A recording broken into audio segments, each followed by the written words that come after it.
Hey, what's up, everybody? I am back. This is another day, a great day it is. I am Jay Hollingshed. I help athletes win more competitions and consistently get better stats. I help entrepreneurs become more productive and consistently earn more profit. I am your high performance mindset coach, empowering minds from the locker room to the boardroom, Jay Hollingshed. That's right. Today is another episode of my 7 pillars of mental performance in 365 days. And oh wow, people checking in already. Of course, front row seats belong to my brother and my wife, Lisa. Oh, Sally Zabesco. Hey, that's another good coach. She's checking in. I appreciate you, Sally. I appreciate you. Erica McClendon, thank you for tuning in. Oh, my people tuning in. Thank you so much. As I said, this is another episode of my 7 pillars of mental performance in 365 days. This is actually day 79. We have been doing this thing for a while now, so we're getting kind of familiar with it. This is day 79, and today is Monday, day 2 of the week, in which we discuss pillar number 2. And that pillar number 2 is confidence and motivation. Confidence and motivation. Before we get into that, let me thank everybody else that's going to tune in. Let me thank everybody. If you're tuning in on repeat, thank you for tuning in so much. I appreciate you. If this is your first time tuning in, God bless you. Thank you. I appreciate you, and don't make it your last. For those that want to catch this episode in its entirety, please go to my YouTube channel and catch it on Jay Hollingshed on YouTube. You can catch this episode in its entirety, along with every other episodes between 1 and 78, along with other videos that I've done before I've started doing my 7 pillars of mental performance in 365 days. So if this video blesses somebody, if you think it'll bless somebody, like, subscribe, share, tag, all that good stuff. I really do appreciate that. D'Angela Michelle, Frankie Cranar, oh man, firefighters tuning in. D'Angela Michelle, thank you for tuning in. Now, let's get right into the meat of what we're talking about. Confidence and motivation. Now, I was doing more research. I'm not on the road, so I had time to do some research. And this time I actually went back to Psychology Today. They have a lot of great information. So I went to Psychology Today. And speaking of confidence, there are 3 realms of confidence. I didn't know this until today, but there are 3 realms of confidence, and I want to share that with you guys. Now, this information was provided by Dr. Alex Lickerman, MD. 3 realms of consciousness. Hey, you got the YouTube popped up. Frank, I appreciate you, man, putting the YouTube on the screen for me.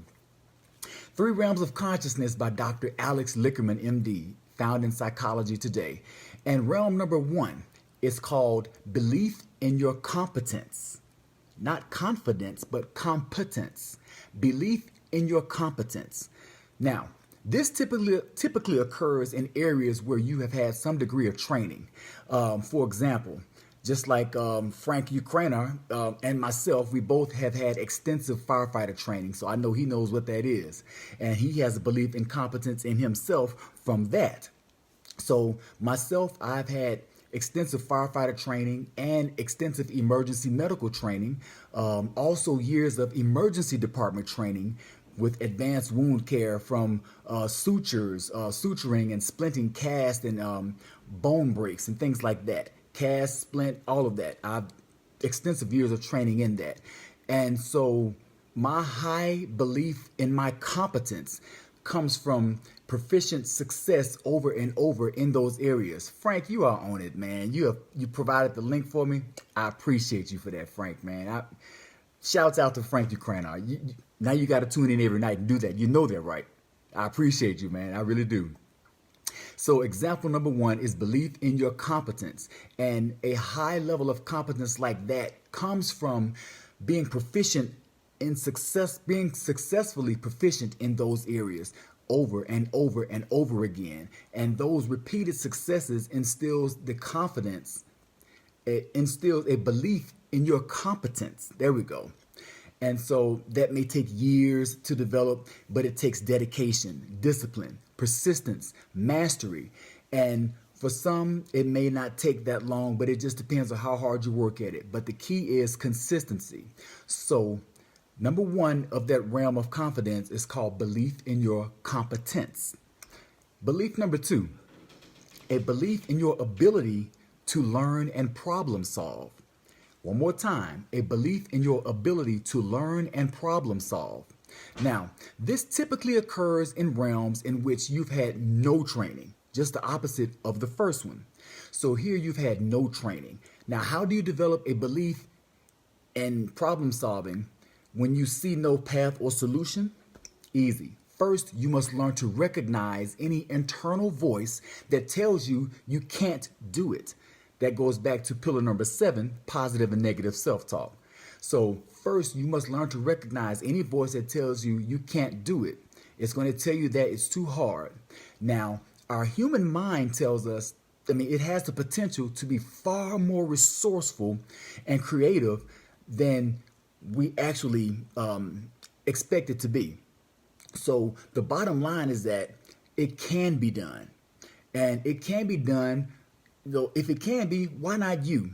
And there's a genius in all of us, and genius may be born, but skills are also required.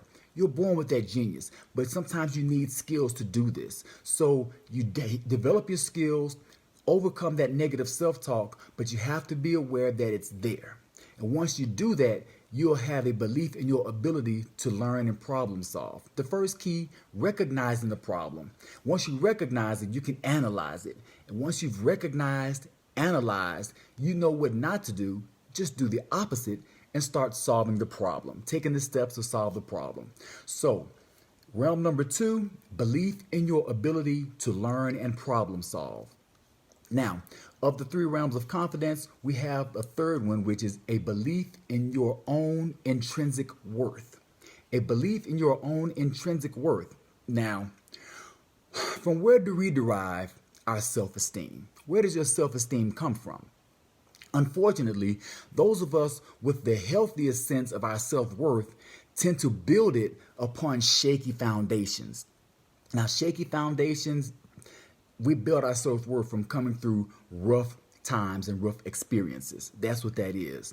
The easiest foundations upon which to build our self-esteem or self-worth are those which come easy to us. Things that some people have naturally good looks. Some people naturally have money. Some people have fame. Some people have a natural talent. Those things that just stick out. And it's easy to have self-esteem built on factors such as those. So some foundations are harder to build upon. Some are accessible to people and some are not. So being liked or being loved by others, doing the right thing, helping others, or making some kind of important contribution to society, those are harder to build on, but they take some time. And when you do build on those, and that foundation is set from those spiritually intrinsic self-worth activities, those are the strongest foundations and those are the most lasting. It's like building quality over quantity. So the third of those 3 realms of success, 3 realms of confidence is a belief in your own intrinsic worth. Now, when it comes to having confidence, a lot of us have problems with confidence. A lot of us are shy, or we want to proceed and want to progress. We want to do things. We want to go further than where we are. We have a problem with confidence. Our confidence won't let us stand up and stand out. Confidence won't let us speak up. We'll wait for somebody else to speak up. But how many times has waiting for somebody else to speak up held you back or kept you from making progress in your own life? It kept you from advancing. And that lack of confidence is frustrating you to the point to where you can't sleep at night. You wake up thinking about it and you spend all day thinking about how you can overcome the confidence instead of spending all day overcoming the confidence.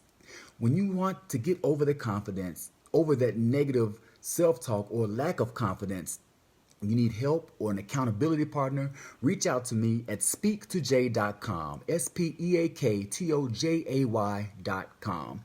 I can help you with that. Let's set up a strategy session. Let's talk about where you are, where you've been, and where you will be, or where you anticipate being. Let's try to get you there. Let's get you to where you can sleep at night, and let's get you what you want. So that the last time of the 3 realms of confidence, they are a belief in your competence. Number 2, a belief in your ability to learn and solve problems. Number 3, a belief in your own intrinsic worth. Those are the 3 levels or 3 realms of confidence. And that's brought to you from Psychology Today. And that article was written by Alex Lickerman, MD. Thank you so much for tuning in. That is all I have today for my 7 Pillars of Mental Performance in 365 Days. This has been episode 79 of 365. And our subject has been confidence and motivation. I appreciate everybody for tuning in. Like, share, tag, watch on repeat, all that good stuff. Thank you, Frank, for supporting and putting the link up there so everybody can just touch it and go to it. Man, I appreciate that. Be well, stay blessed, everybody, and through love, be a blessing. God bless.